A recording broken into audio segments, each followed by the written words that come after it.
हरे कृष्णा। ओम नमः शिवाय। प्रिय भक्तों, स्वागत है आपका मेरे YouTube चैनल पूजा पाठ में। आज आप सुनेंगे बुधवार व्रत कथा। तो चलिए करते हैं कथा को शुरू। प्राचीन काल में रतिदेव नाम के प्रतापी राजा थे। धूमकेतु नाम का एक श्रेष्ठ ब्राह्मण उनके राज्य में निवास करता था। उसके सुशीला और चंचला नाम की दो स्त्रियां थीं। सुशीला सदैव कोई ना कोई व्रत रखती थी, अतः उसका शरीर दुर्बल हो गया था। उसके विपरीत चंचला कभी भी कोई उपवास नहीं करती थी। वह सदा ही भर पेट भोजन किया करती थी। अब देखिए, कुछ समय बाद सुशीला के यहाँ सुंदर लक्षणों वाली एक कन्या का जन्म हुआ और चंचला को एक पुत्र की प्राप्ति हुई। इस बात को लेकर चंचला सुशीला को ताना मारा करती थी। उसे बोलती थी कि अरे सुशीला, तूने इतने उपवास करके अपने शरीर को दुबला कर लिया, फिर भी तूने एक दुर्बल कन्या को जन्म दिया। जरा मेरी तरफ तो देखो, मैंने तो कभी व्रत नहीं किया। मैं कैसे रिष्ट पुष्ट हूँ और वैसे ही बालक को मैंने जन्म दिया है। अपनी सौतन का यह व्यंग सुशीला के हृदय को पीड़ा देने लगा। वह विधिवत गणेश जी की पूजा करने लगी। अब देखिए, बुधवार के दिन जब सुशीला ने भक्ति भाव से व्रत किया, तब रात को वरदाय गणेश जी ने उसे दर्शन दिए और बोले, हे सुशीला, तेरी भक्ति भाव से मैं प्रसन्न हूँ। मैं तुम्हें यह वर देना चाहता हूँ कि तेरी कन्या के मुख से निरंतर मोती और मूंगा गिरते रहें। इससे तुम सदा खुश रहोगी। इसके अतिरिक्त तुम्हें एक शास्त्र का जानने वाला पुत्र भी उत्पन्न होगा। ऐसा कहकर गणेश जी अदृश्य हो गए। कुछ दिनों बाद सुशीला के यहाँ एक पुत्र ने जन्म लिया। उधर कुछ वर्षों बाद धूमकेतु का स्वर्गवास हो गया। उसकी मृत्यु के पश्चात चंचला सारा धन लेकर अन्य घर में जाकर रहने लगी। सुशीला अपने पति के घर में ही रहते हुए अपने पुत्र व पुत्री का लालन पालन करने लगी। उसकी कन्या के मुख से मोती तथा मूंगा गिरने के कारण सुशीला के पास थोड़े ही समय में काफी धन इकट्ठा हो गया। चंचला इस कारण उससे जलने लगी। एक दिन चंचला ने हत्या करने के इरादे से सुशीला की पुत्री को कुएं के अंदर फेंक दिया। उस कुएं में गणेश जी ने उसके जीवन की रक्षा की तथा वह बालिका राजी खुशी अपनी माँ के पास वापस लौट आई। यह देखकर चंचला के मन में क्रोध भड़क उठा। वह यह सोचने लगी कि ईश्वर जिसकी रक्षा करते हैं उसे कोई भी नहीं मार सकता। सुशीला को अति प्रसन्नता हुई जब उसने अपनी पुत्री को पुनः प्राप्त किया। अपनी पुत्री को सीने से लगाकर वह कहने लगी, भगवान गणपति जी, तुम्हें दोबारा जीवन उन्होंने ही दिया है। पुत्री जिनका कोई नहीं होता, उनके स्वामी श्री गणेश जी होते हैं। चंचला ने आकर उसके पैरों में अपना शीश झुका दिया। चंचला को इस प्रकार देखकर सुशीला को बड़ा ही आश्चर्य हुआ। चंचला ने हाथ जोड़कर कहा कि हे बहन, हे सुशीला, मैं बहुत पापिनी एवं नीच हूँ। आप तो दया करने वाली दयावान हो। आपने दोनों कुलों का भला किया है। आप मेरी गलती को क्षमा करें। जिसके भगवान रक्षक हैं, उनका कोई कुछ नहीं बिगाड़ सकता। जो मनुष्य साधु एवं संत पुरुषों के दोषों को देखते हैं, वे अपने कर्मों से स्वयं ही नाश को प्राप्त हो जाते हैं।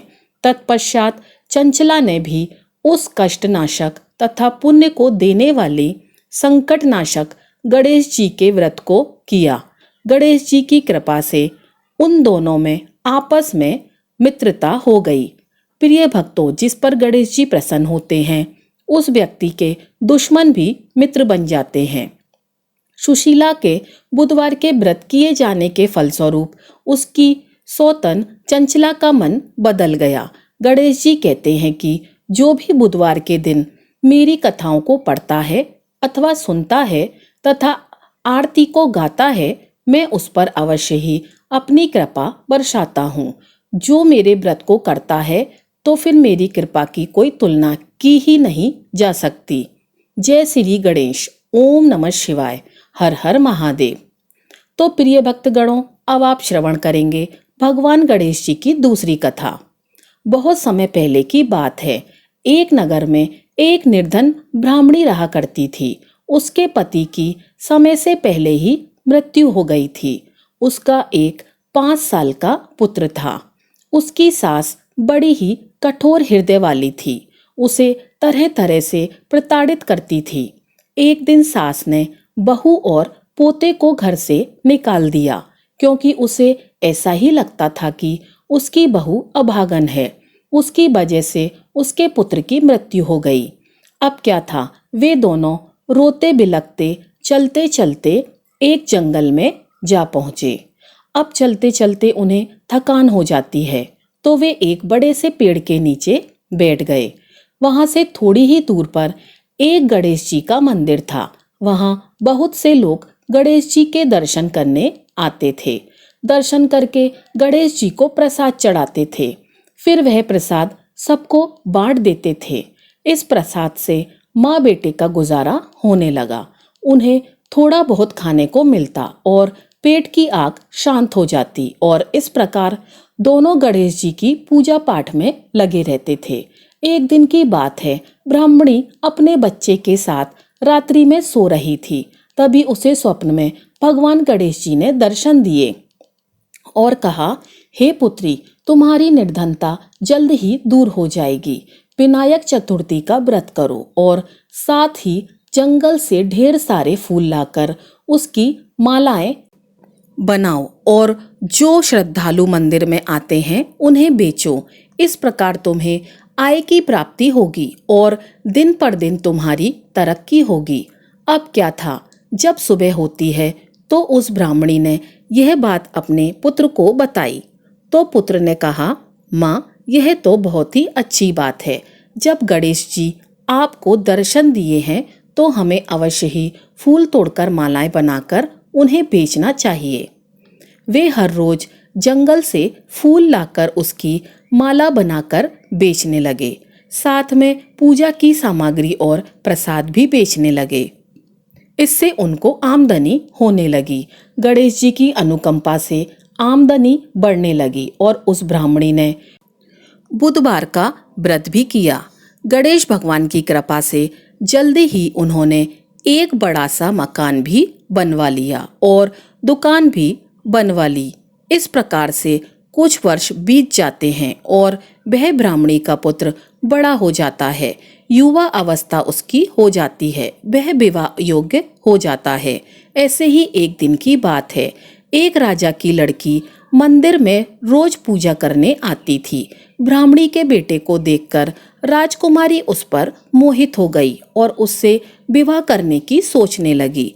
उसने अपनी भाभी से अपने सारे मन की बात कही।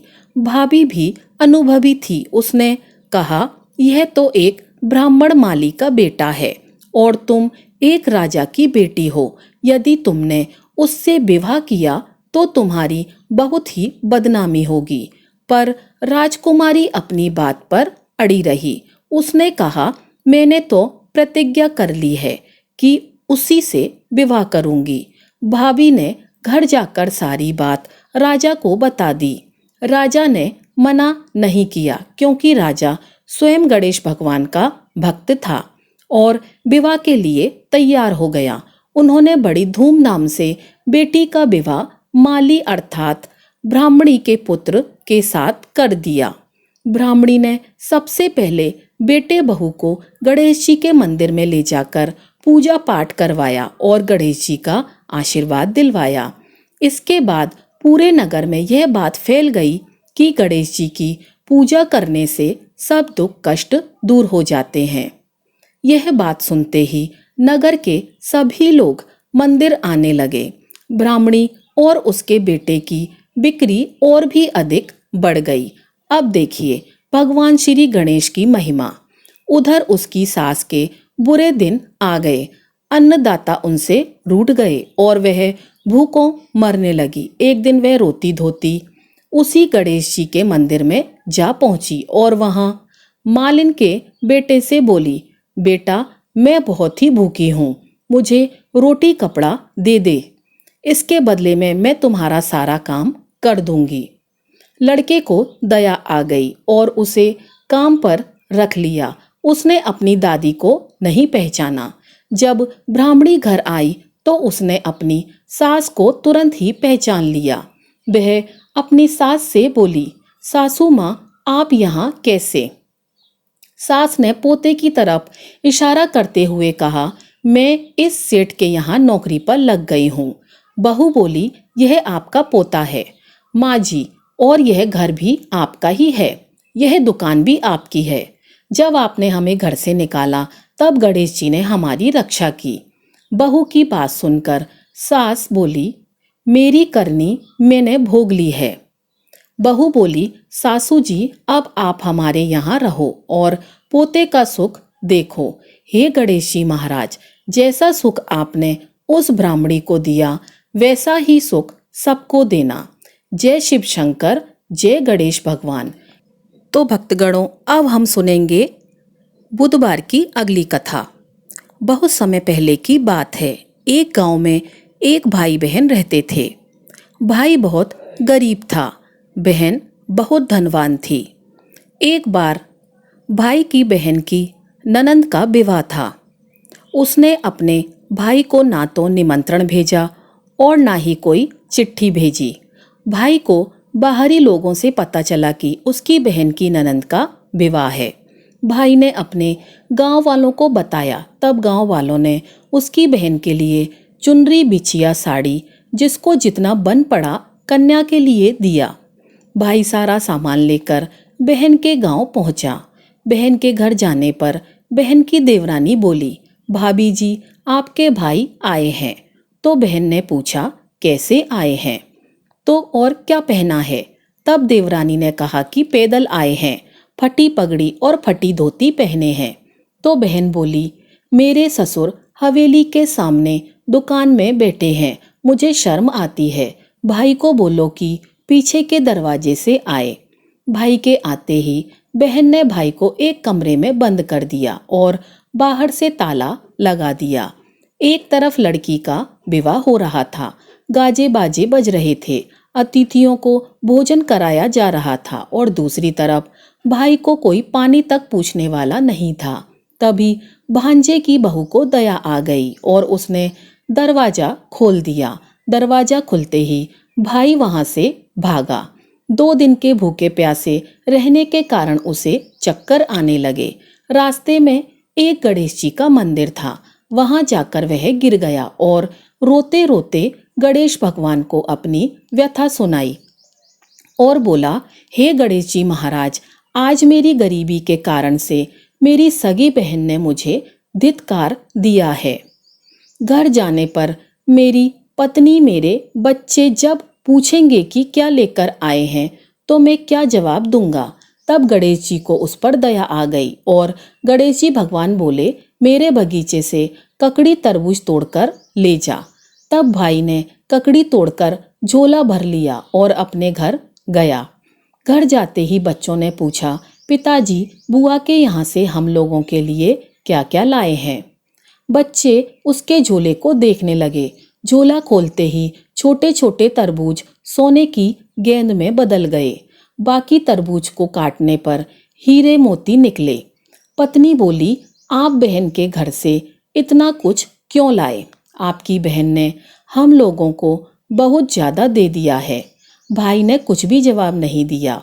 गणेश भगवान की कृपा से उसके दिन बदल गए। भाई का काम धंधा जोरों से चलने लगा और भाई अब बुधवार का व्रत भी करने लगा। धीरे धीरे गहने, कपड़े, रहने के लिए मकान बन गए। पत्नी बोली, एक बार ननंद जी को बुलाकर लाओ। तो भाई ने नए कपड़े, नए जूते पहनकर रथ में बैठकर बहन को लेने गया। देवरानी बोली, भाभी जी आपके भाई आए हैं। बहन ने पूछा, कैसे आए हैं और क्या पहना है? तब देवरानी बोली, रथ में बैठकर खूब ठाट बाट से आए हैं। बहन बोली, मेरे भाई को बोलो कि हवेली के सामने से आए, मेरे ससुर देवर जेठ देखेंगे। भाई का बहन ने खूब स्वागत सत्कार किया। भाई ने बोला, बहन मैं तुम्हें लेने आया हूँ। तब बहन ने कहा, मुझे भी बहुत दिन हो गए हैं, चलो मैं चलती हूँ। भाई बहन को लेकर अपने घर आया। भाई और उसकी पत्नी ने बहन का खूब आदर सत्कार किया। खूब मेहमानी हुई।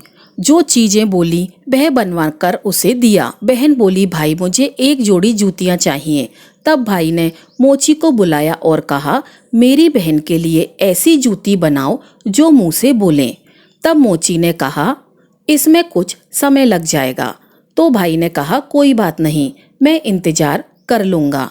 बहन को बहुत सारा धन देकर अब भाई ने उसे विदा किया, पर अभी तक वह जूती नहीं आई थी। बहन विदा होने लगी, तभी मोची जूतियां लेकर आया। बहन की जूतियां पहनते ही जूतियां बोली, निर्धन भाई की पैसे वाली बहन, गणेश जी का बगीचा नहीं होता तो आज क्या करती।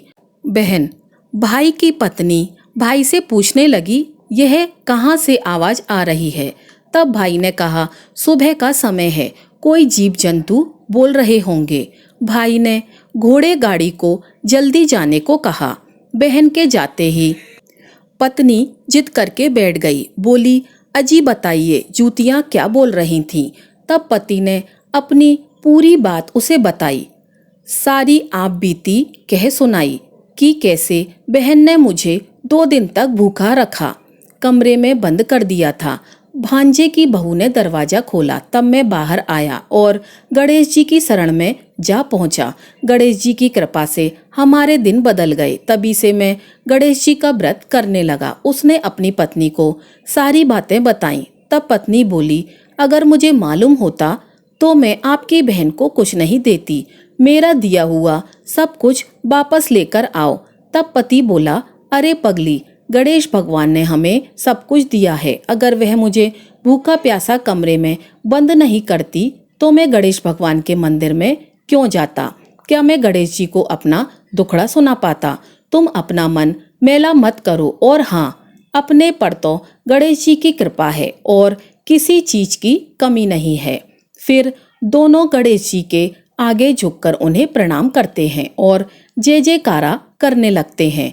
हे गणेश जी महाराज, जैसी कृपा आपने गरीब भाई पर की, वैसी ही अपने सभी भक्तों पर अपनी कृपा बनाए रखना। तो प्रेम से बोलिए, गणेश जी भगवान की जय हो। तो चलिए अब सुनते हैं गणेश जी की अगली कथा। एक पौराणिक कथा। एक गांव में एक सेठ और सेठानी रहा करते थे। वे बहुत ही धार्मिक प्रवृत्ति के थे और वे गणेश जी के अनन्य भक्त थे। वे दोनों बिना चूके हर बुधवार को गणेश जी का व्रत करते थे और शाम को ब्राह्मणों को भोजन कराने के बाद अपना व्रत खोलते थे। सेठ जी का काफी बड़ा परिवार था। वे सब आपस में बड़े ही प्यार और भाईचारे के साथ रहा करते थे। लेकिन सेठानी और सेठ जी की कोई संतान नहीं थी। इस विषय में परिवार और गांव के लोग आपस में बहुत बात किया करते थे। सभी लोग सेठानी को बांझ बुलाते थे। यह सभी बातें सुनकर सेठ सेठानी बहुत ही दुखी होते थे। एक बुधवार के दिन सेठ और सेठानी भगवान गणेश जी की पूजा संपन्न करा के मंदिर से बाहर आ रहे थे। तभी उन्हें सीढ़ी पर एक छोटा बच्चा अकेले बैठा हुआ दिखाई दिया। बालक को देखते ही दोनों उसके पास गए और पूछा कि तुम्हारे माता पिता कहाँ हैं। लेकिन बच्चे ने अभी तक ठीक से बोलना ही नहीं सीखा था, इसलिए वह बोल ही नहीं पाया। पर दोनों सेठ सेठानी बच्चे के पास शाम तक बैठे रहे। तब तक पंडित जी और सेठ जी और उनके नौकर ने आस-पास जाकर बच्चे के माता पिता को खोजने की कोशिश की, लेकिन उन्हें बच्चे के माता पिता या बच्चा खोने की कोई खबर ही नहीं मिली। फिर पंडित जी ने सेठ और सेठानी को यह बच्चा अपने घर ले जाने के लिए कह दिया। साथ में यह भी कहा कि अगर बच्चे के माता पिता यहाँ आते हैं तो मैं स्वयं उन्हें आपके पास ले आऊंगा। तब सेठ और सेठानी की खुशी का ठिकाना ना रहा। वे दोनों खुशी खुशी उस नन्हे बालक को अपने साथ अपने घर ले आए। सेठ जी ने बच्चे का नाम अपने आराध्य श्री गणेश भगवान जी के नाम पर गणेश रखा और बड़े ही प्रेम और दुलार से उसका पालन और पोषण करने लगे। कुछ ही दिनों के बाद उसी गांव में एक बहुत बड़ा ठग पति पत्नी जोड़ा आया। उनका इरादा गांव के सबसे अमीर आदमी को ठगने का था। वे दोनों ठग गणेश जी के मंदिर की सीढ़ियों पर बैठकर सोच विचार कर रहे थे। तभी वहां पर पंडित जी आ गए और गांव में अनजान लोगों को देखते ही उनसे पूछा, क्या आपका बच्चा खो गया है? दोनों चोरी चाकरी के लिए बहाना ढूंढ रहे थे, इसलिए उन दोनों ने तुरंत ही हाँ कह दिया। तब पंडित जी ने कहा कि देखिए, चिंता की कोई बात नहीं, आपका बच्चा एक सेठ जी के घर में पल रहा है। पंडित जी उन दोनों ठगों को सेठ जी के घर ले आए और कहा, सेठ जी, गणेश के माता पिता आ गए हैं। यह खबर सुनकर सेठ और सेठानी बहुत दुखी हुए। सेठ उन दोनों पति और पत्नी को एक रात के लिए अपने अतिथि गृह में ठहराया। अब वह दोनों ठग सिर्फ मौके की फिराक में थे। फिर उसी रात सभी लोगों के सो जाने के बाद वे दोनों ठग एक एक करके सभी कमरों की तलाशी करने लगे। फिर वे दोनों तिजोरी वाले कमरे में पहुंच गए। छानबीन के वक्त होने वाली छोटी मोटी आवाजों से सेठ जी का एक नौकर जाग गया और आवाज की दिशा में तिजोरी वाले कमरे के नजदीक आ गया। उसने चुपके से अंदर जब झांक कर देखा तो दोनों ही मेहमान कीमती सामान चुरा रहे थे। नौकर ने यह देखते ही धीरे से उस कमरे की बाहर की कुंडी लगा दी और जोर जोर से चोर चोर बुलाकर पूरे घर में हल्ला मचा दिया। शोर गुल होने की आवाज सुनते ही घर के सभी लोग इकट्ठा हो गए। तब सेठ जी ने उन दोनों चोर पति पत्नी को कमरे से बाहर निकाला और सुबह ही पंचायत में हाजिर कर दिया। सेठ जी ने सरपंच जी को पूरा मसला बताया और कहा कि हे सरपंच जी, यह दोनों तो चोर हैं। अब हम पुत्र गणेश को इन दोनों को नहीं देंगे। लेकिन वे दोनों ठग पति पत्नी अपनी जिद पर अड़े रहे और बच्चे को ले जाने की जिद करने लगे। सरपंच जी ने इस गंभीर समस्या का एक तोड़ निकाला। उन्होंने सेठानी और दूसरी औरत को गणेश के सामने खड़ा कर दिया और कहा, जिसके भी आंचल से दूध की धारा गणेश के मुंह में जाएगी, वह बालक गणेश उसी के पास रहेगा। फिर दोनों अपने अपने आंचल मुंह के सामने फैलाकर खड़ी हो गईं। सेठानी जी मन ही मन भगवान गणेश के नाम का जाप कर रही थी। देखते ही देखते भगवान गणेश की कृपा से सेठानी के आंचल से दूध की एक धारा गणेश के मुंह में गिरी और इस तरह बालक गणेश और सेठानी के साथ हमेशा के लिए रहने लगा। और उन दोनों ठग पति पत्नी को राजा के सिपाहियों ने गिरफ्तार कर लिया और उन्हें कैद खाने में डलवा दिया।